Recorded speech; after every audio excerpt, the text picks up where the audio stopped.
Welcome to the Outthinkers podcast. Plug into fascinating minds and breakthrough ideas that are transforming industries and the world. I'm your host, Kayan Krippendorf, founder of Outthinker Networks, a global think tank comprised of corporate strategists, innovators, and entrepreneurs that are shaping the future of business. If this describes you, join us at outthinker.com. Now, let's dive into this week's episode.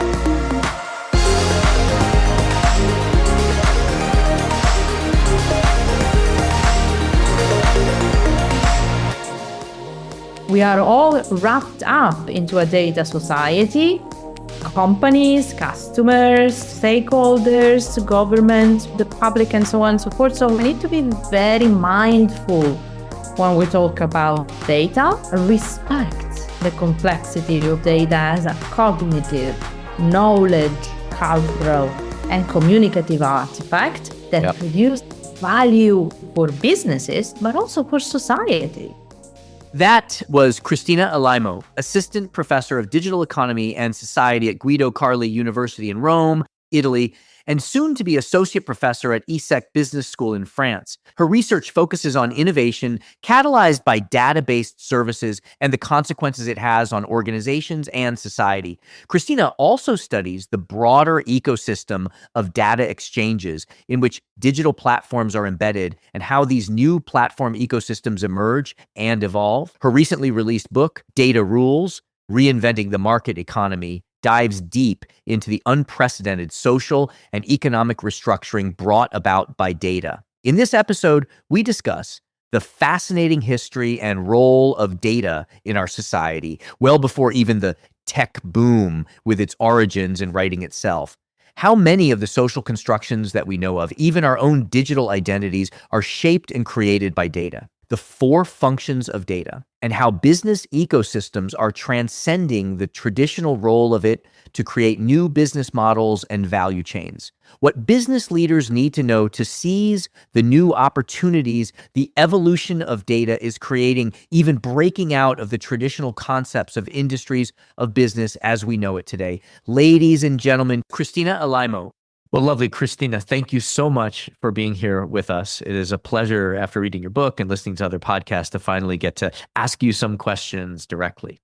Thank you so much for having me. I'll be honest with you, it took me a week of sitting on the beach, reading your book to really give it its due. There's so much we can cover, so many questions we can cover. I'm going to try to represent our audience who are lead strategy and innovation in large enterprises and ask the questions that I think that they want to answer, but I know we're not going to be able to cover everything. I'm going to start with the two questions I always start with this on this podcast. The first is just to get us to know you a little bit more personally.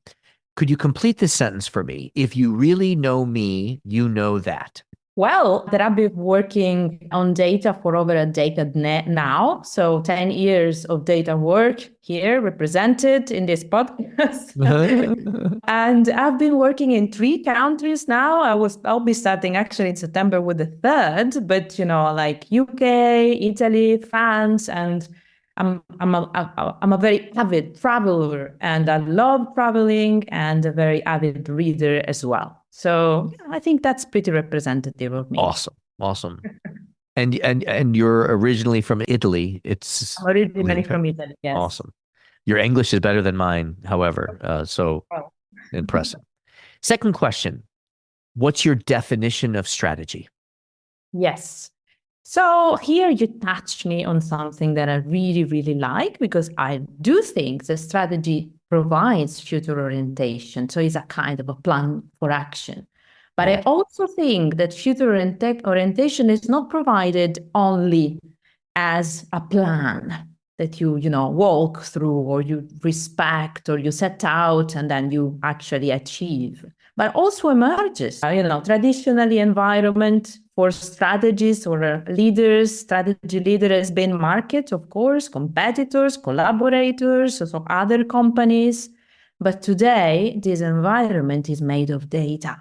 And that's what we think, and it's how we think data as we intend and we conceptualize, and how we study it is set to change the landscape or strategy and our own ideas of strategies as well. Great. And when people hear that answer, they're thinking of digital data, I think. They're thinking of the new data forms of flow, the IoT devices spitting out information shared with APIs and processed by AI. What I love about your book is, and at the very beginning, you start talking about these clay pieces that represent data. So first, shift our perspective so that we're not thinking of just the novelty, the new role of data, but talks a little about the historical function of data. Yes, absolutely. We learned so much ourselves by looking back at the history of data. And I think we learn it because we sort of jump over the misconception that with digital data, everything is new, blah, blah, blah. Well, partly is. And perhaps we will say something about what is new. But there is also some continuity here that we can trace if we look back at, for instance, what the function the data had before they were digital. Because strategy leaders or company leaders know very well data have always been there. And even before modern corporation, companies, or business, they have been there in our societies. And they helped our societies develop. And you mentioned clay token. We have this example from kind of almost 8,000 years ago. So we really looked back in this case. So these clay token, they were little sort of artifact, little shaped, like cone shape, little clay tokens or cylindered shape. And each of these different shapes represented something like one sheep or one working day of someone or a goat, I don't know, something. Mm-hmm. And they were used as token to signify transaction. So for instance, I was giving you a ship and then you were giving me back one of these little cylinder clay token. And this was sort of, like an evidence of transaction. Or they were using, for instance, when, ships were transporting goods. So for instance, in a satchel, there were different clay token. And this was like a sort of receipts. Like a receipt, like an accounting of what's in the, yes. Absolutely, yeah. But because of this, all of a sudden it was possible to work on the idea of exchange, not just on a given exchange happening in a given moment. Because if I have my little bag with my little clay tokens, then I can go to someone else and I can say, look, I have this stuff. Can you insure my trip? Can you insure my trip? Or I can go back to the temple. The temple was at that time, the sort of administrative center. And I could say, look, this is what I got in the whole month. And so, calculate my taxes on all of these goods that I have been, sort of exchanging. So here, I think this is very helpful because it gives us the idea of the function of data for society. Yes. They are not just something that help us, with the administration. They do help us understanding the world in new ways. And that's what we mean. What by we mean like cognitive artifact, cognition, like all of a sudden an exchange is something we can work on. And at the same time, we can build our own institution because we open up our mind or a different type.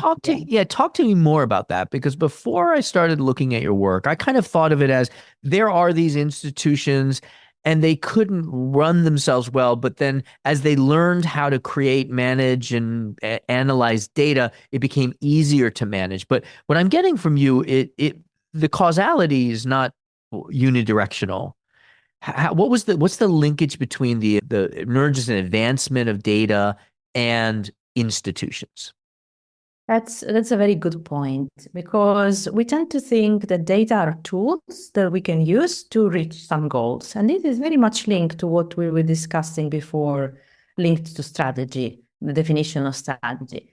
But in reality, if we expand our understanding of what data are, how can they be used, so their function for society and organization, we start discovering interesting things. For instance, new data require new way of looking at things, which require new institutions. Example, medical records, patient records, they foster a different profession, which is the profession of doctors, which is linked to different institutions, which is hospital, or all these other things that they wouldn't be there without this tight link between how we work and the way we know things, which are linked to the data we can gather or we can produce around certain things, such as patients. In fact, in the book, we go as far as to say that certain kind of data, new kind of data, they produce novel objects.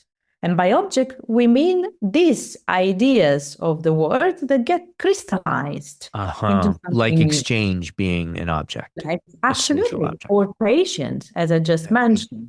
Yes. Or users. If you think about user in our own days, right? In today's world, what is a user?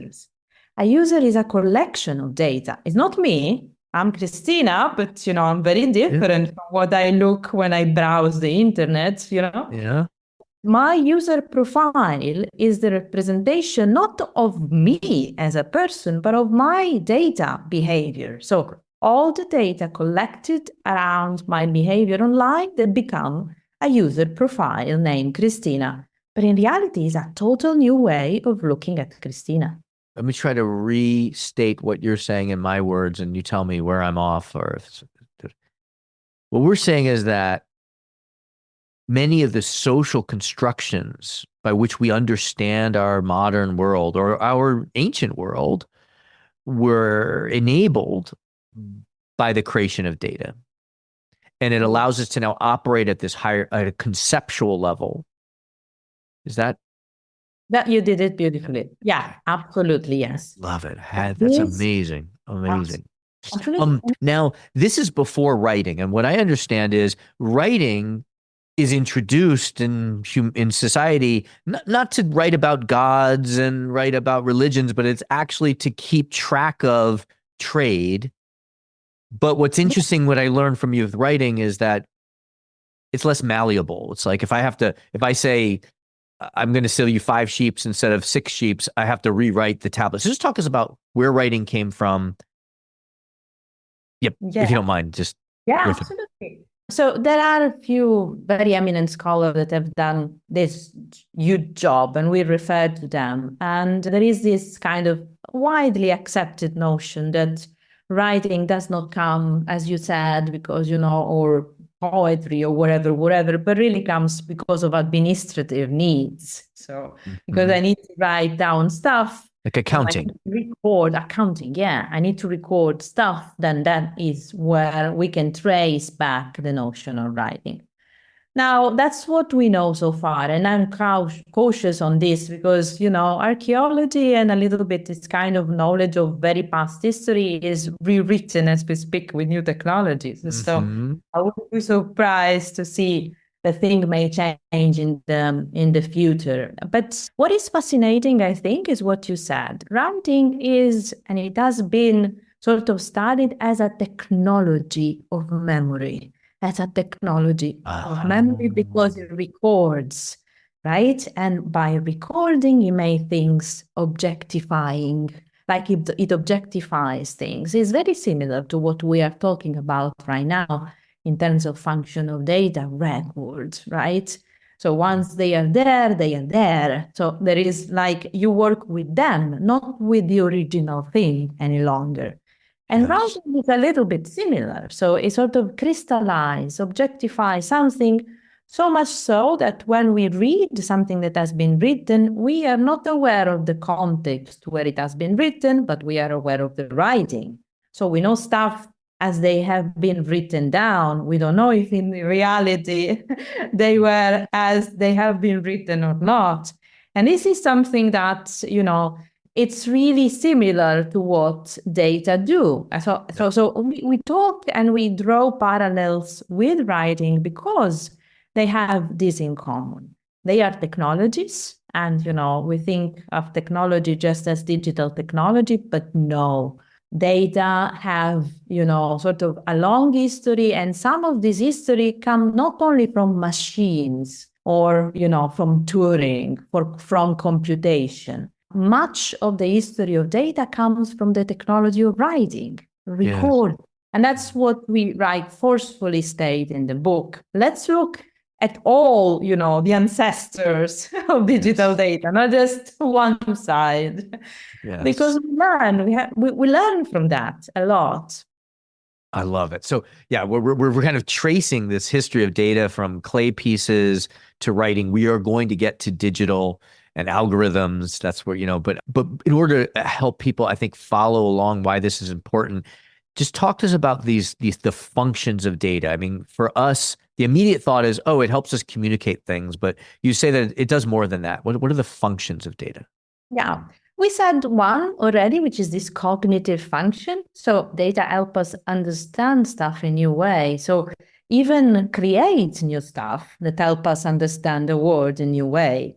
I mentioned the example of, for instance, the clay token and the example of exchange is a great example because you didn't even have the idea of exchange before. Yep. There are so many things even today that, pop up here and there just because we have data to understand and, wrap our mind around it. I'm thinking about even climate change, This is something that wouldn't be there as we know it today without data and technology linked to the production of certain data. The second function of data is the knowledge function, which is slightly different. It's not the same because one thing is to understand and grasp reality in new ways. Another thing is to build knowledge about reality. And here the example around patients, doctors, and hospital, I think is telling but let's go to the strategy people, like the example of how many different sort of knowledge tool strategists use. This is linked, and these are data objects, like the statue with clay token we mentioned, because they are stuff that are made and constructed out of data, and they are linked to a profession, which is strategy, and to a view of the world, which is, let's draw a plan and let's reach our goal and let's know our environment, and let's operate within the environment we know because of this. But the environment we know is as such only because we are able to gather data around this environment. And with this data, we navigate, and we construct ideas. So that's very relevant because this is the function of data links to professions, to institutions, to organizations, to society. So that's why it's slightly separated from cognition. Yep. And the third is media and communication. Yes. What we are doing today. We are doing via data. We communicate via data. Organization organize via data. Yes. So we have sense making, knowledge making, and the communicative function. Great. Yeah. So now let's go from writing to now the technology that we use to capture and share and manipulate data goes to digital. Talk to us about this. Maybe this is too far of a jump yet. The data making, like that we're seeing as acceleration in data making. Maybe just lightly describe how the digital technologies for whatever we do with data, how that changes things. Yeah, one preconception which is very diffused is that data are given, right? I mean, they are out there, you gather them. For instance, I make the example of strategy, the environment. How do I know a market? I gather data around it. But what we tend to overlook is how these data are produced and the fact that data are always produced. So it doesn't just describe, it creates.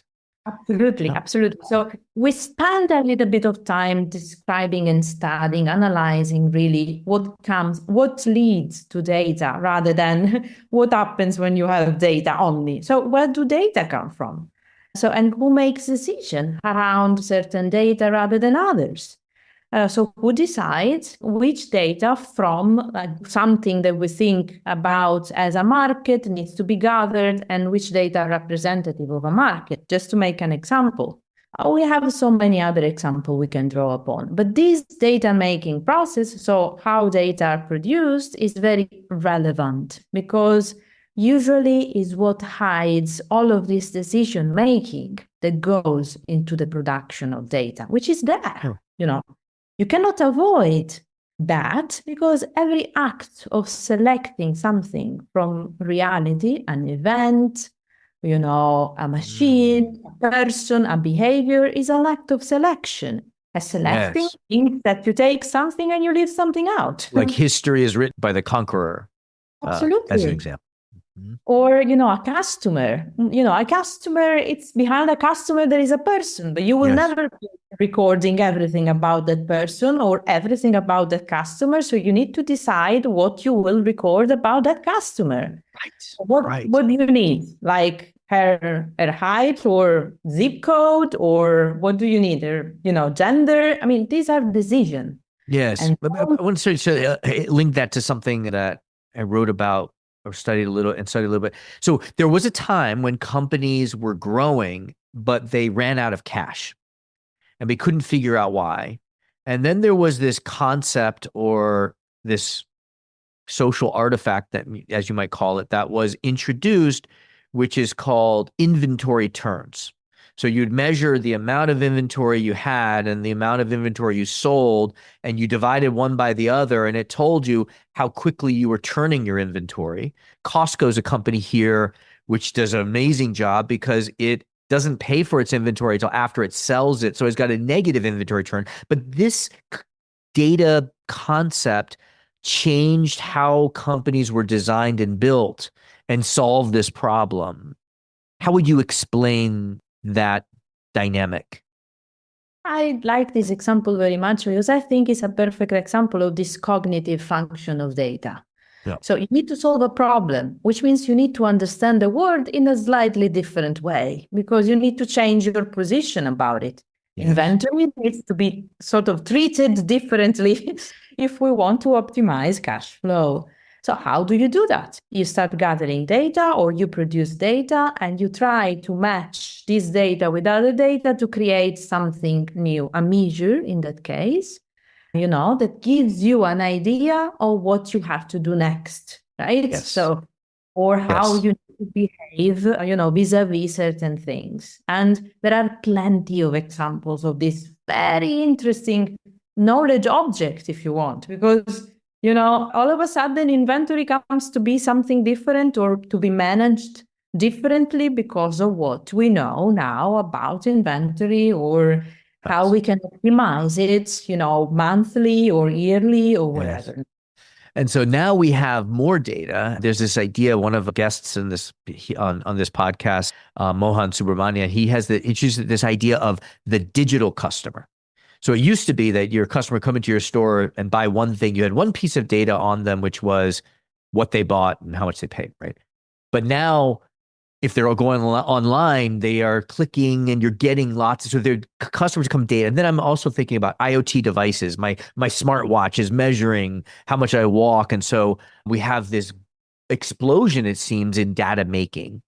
We've already seen how just the adoption of clay and writing allowed for the creation of and changed organizations and entities. But it seems like now we're going into another era, and it's not only influencing entities, but you also talk about it influencing ecosystems and platforms.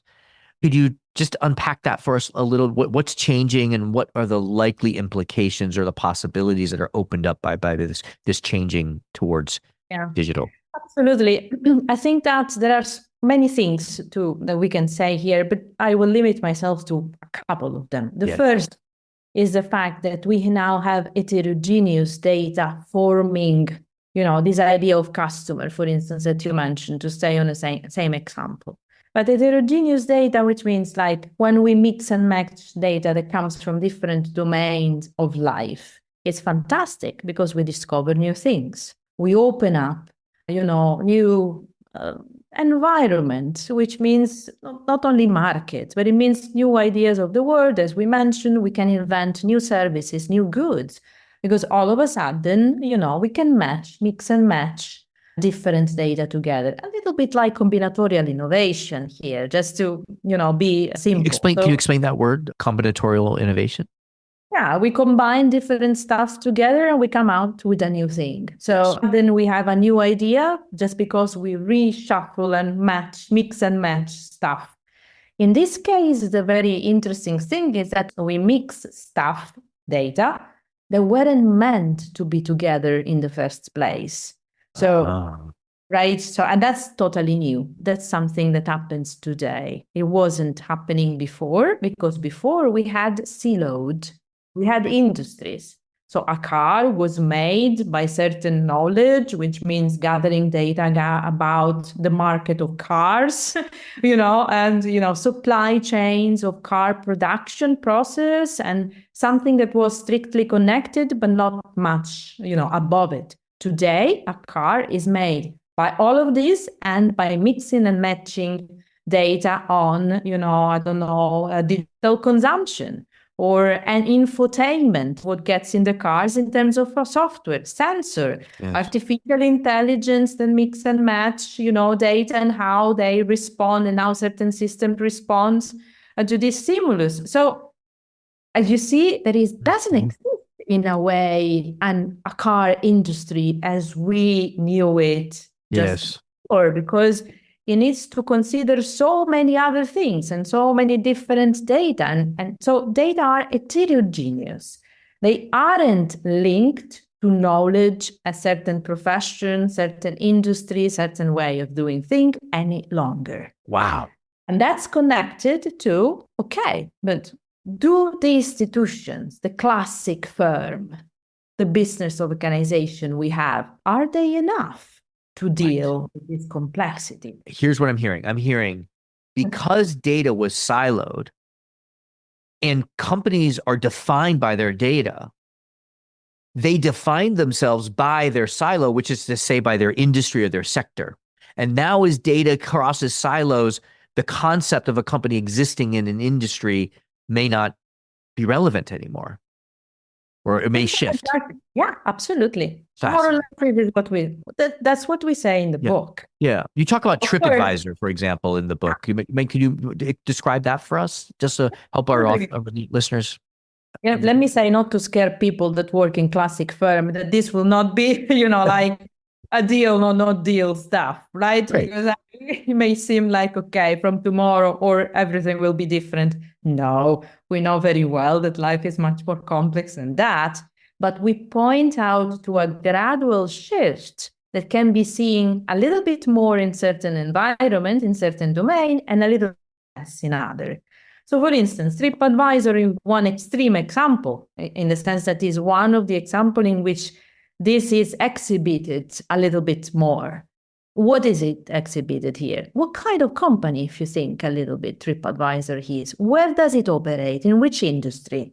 Certainly, we can classify it in a hospitality industry, right? Because it deals with tourism and hotels and stuff. But this is a late development. At the beginning, it was a search engine, sort of crunching destination suggestion, search result about destination for user, more or less like a Google for holiday.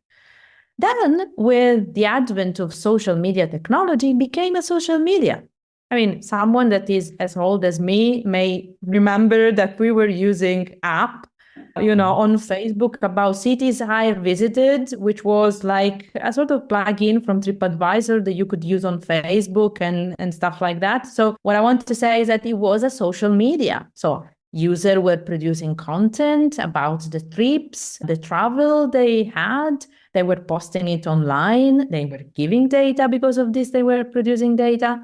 They were leaving reviews and rating. And come on, even today, TripAdvisor is TripAdvisor because of the user-generated content. Yes. He was able to invite, let me say. But then it changed and it started to become all-in-one destination. Like if you wanted to book an hotel, if you wanted to book a restaurant, if you wanted to check about tours in a certain destination, you could go there and you can do everything. You can browse, you can check, you can save, you can see review, but you can also book hotels. And you have all of these services, data-driven services like best value hotel or real-time destination updated with prices, availability, matching, and stuff like that. And all of this is done because TripAdvisor crisscross sectors, which are marketing, advertising, tourism, hospitality, social media and content production, and so on and so forth. And if you study it, you understand that that's the power of this data availability, heterogeneity, matching and relationality. It gives something which is a company contours which are not any longer of a classic. Yes. A classic industry. Yes.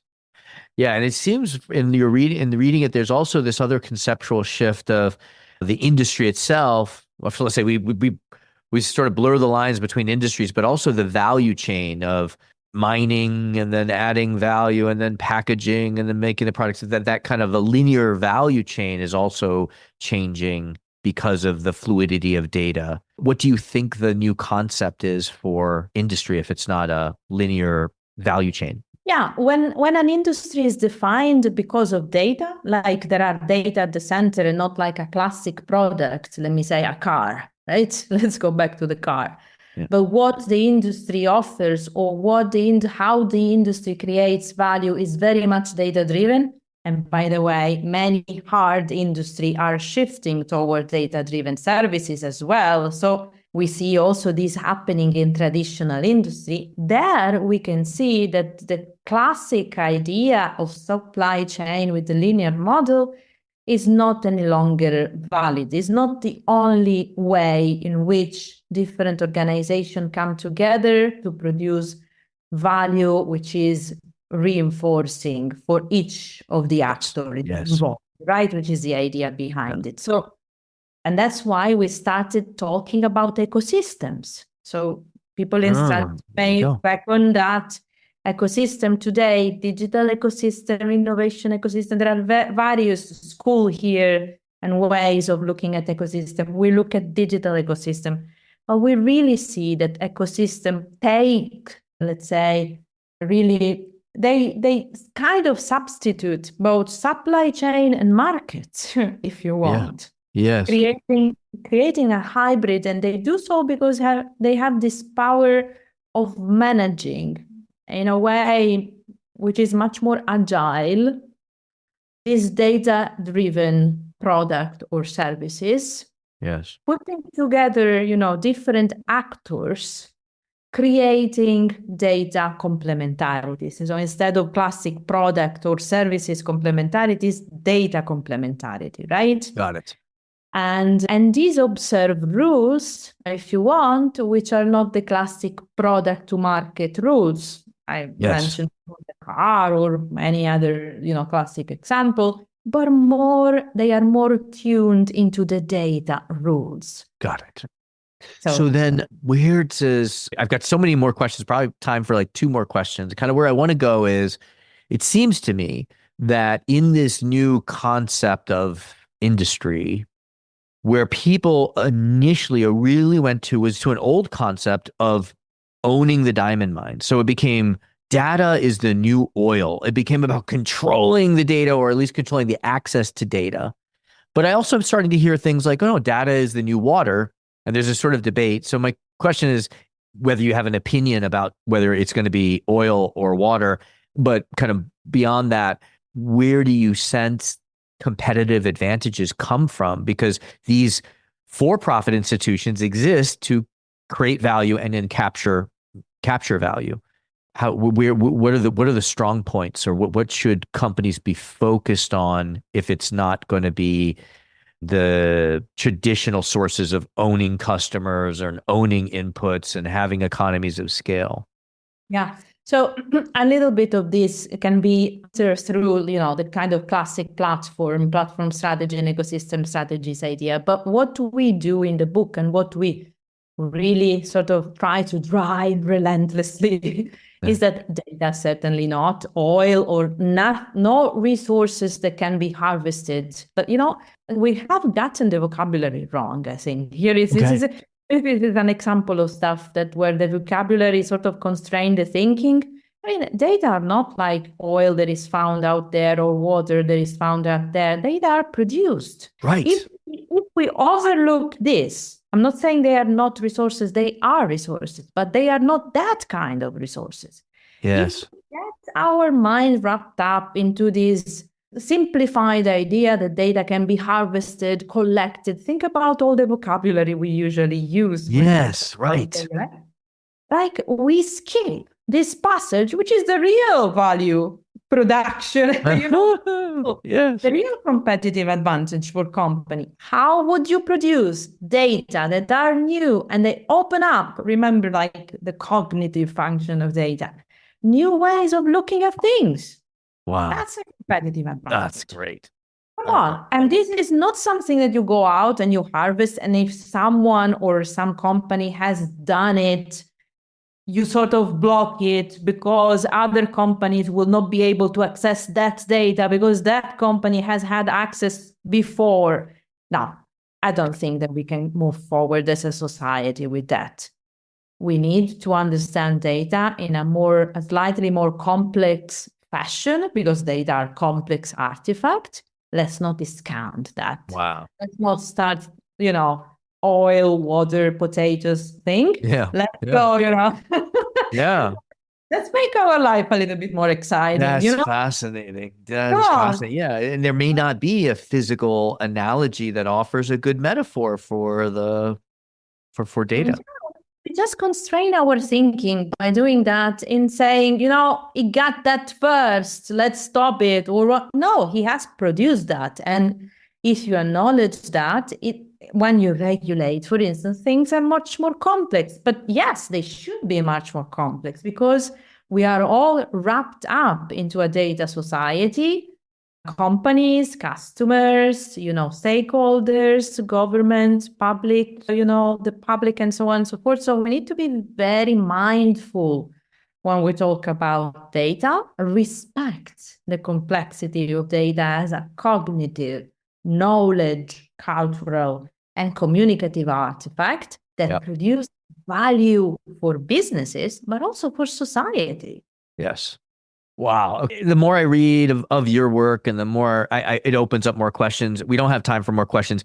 My questions are things like, if the customer now is the employee instead, if we don't have industries, what do we have? We don't have value chains. If we're not selling individual things, but experiences, how do you do that? And what is the underlying language that we should use that would more accurately, not accurate, would describe data that opens up the possibilities of how we can use it and not be limited to the metaphorical language. So much that we could, but how can people continue deepening their understanding, connecting with you, learning from you? Certainly, we highly recommend people buy Data Rules, Reinventing the Market Economy. How else can people connect from you, learn from you?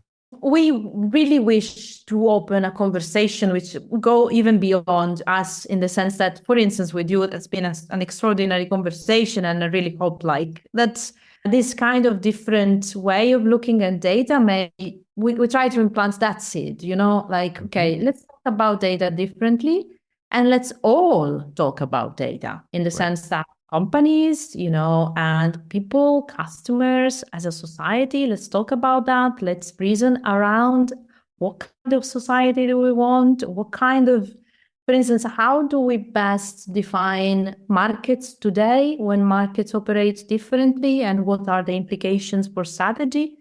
I haven't seen that much of a conversation sparkled yet. Yes. So, connect to us, but, you are also doing an amazing job around this kind of stuff. Let's continue the conversation. The book, the website, datarules.org. Great. And let's talk about data in a different way. We call it a social science of data rather than just data science. Yes. Bring a little bit, the idea, okay, let's open up and let's dig a little bit and see what's going on. So these are some of the ways in which all participate into this important discourse. Beautiful. Well, Christina, thank you for digging so deep and looking around so many corners for us. pulling it together in a book. I really think this could be 5 books, and I'm going to read it again. Thank you so much. Thank you for opening up this conversation with us. Thank you. Thank you so much for having me. Thank you. It has been a pleasure.